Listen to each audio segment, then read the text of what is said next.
As a leader, do you use the singular word priority or the plural form priorities?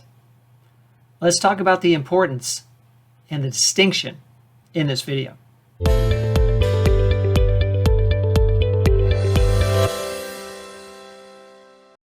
I have been coaching leaders for many years now. I first started coaching executives in 2016. Since that time, I have encountered leader after leader who cannot help but use the word priority in its plural form.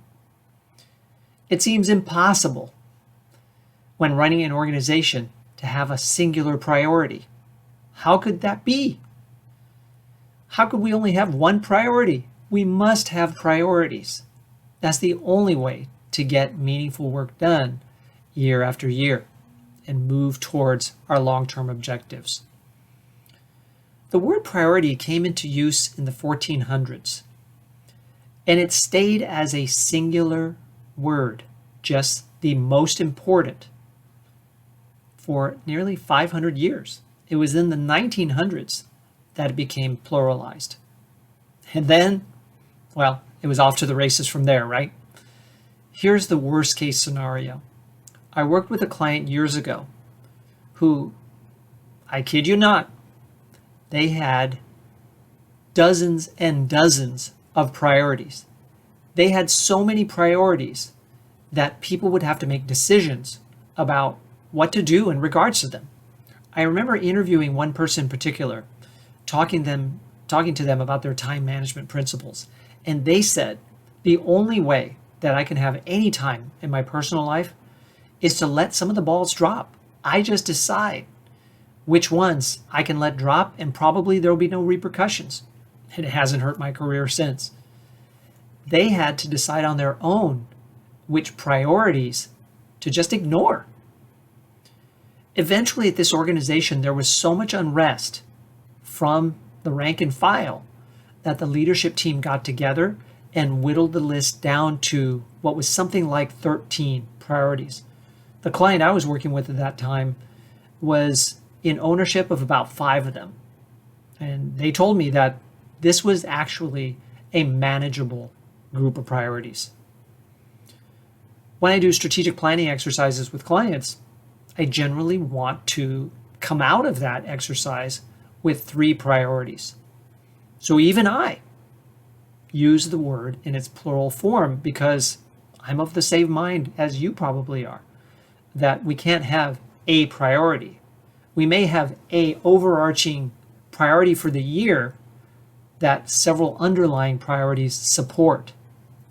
What I don't recommend is having dozens and dozens of priorities. I've seen this create chaos, frustration, confusion, lack of clarity, and a grinding of the gears of a company or an organization in terms of how do we move forward decisively when there's always so much on our plate.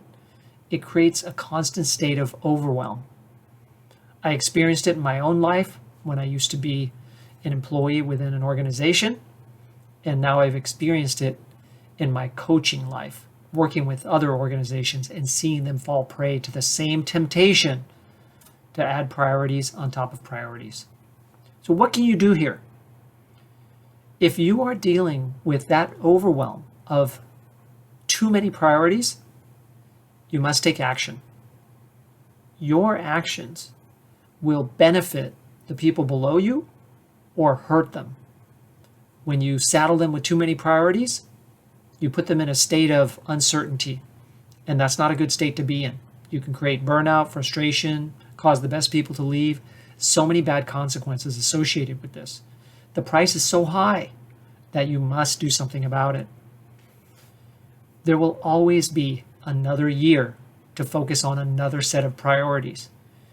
The tyranny of the urgent, this idea that we must do it today, we must attend to this today, we must make this a priority, can only work when you take an existing priority off the list. Decide how many your teams can really handle, which are usually in the low single digits. and decide as a leader or a leadership team that if the conversation around a new priority bubbles up, decided we can only add a new priority if we take one off the list, or at least table it until this new priority is handled or some other priority is handled and comes off the list. Keep it manageable, and you will thank yourself, and your teams will thank you for years to come as they find greater balance, greater clarity, greater fulfillment, and chances are you will take your competition by storm because they won't know what hit them, because they're still dealing with too many priorities. I hope this video helps you. One slice of this channel is dedicated to presenting new videos to you as a leader or a manager inside a growing organization to help you from the perspective of a coach who works with many executives and leaders to handle the most challenging aspects of your role and make good decisions to lead better, to think more and lead better. That's the theme of the business that I run, Bay Area Executive Coach. I will continue to release these videos to help you and to understand also the value of perhaps engaging with an executive coach, me or someone else on my team. Reach out to me at Michael at Bay Area Executive Coach if you'd like to talk. If this channel is already proving helpful to you, please subscribe to it as more and more videos will be released over time. Like this video, comment on it, and share it with others who are also plagued with too many priorities. This is something that we can all act on and do something about if we become very, very concerted in our efforts. Best wishes to you.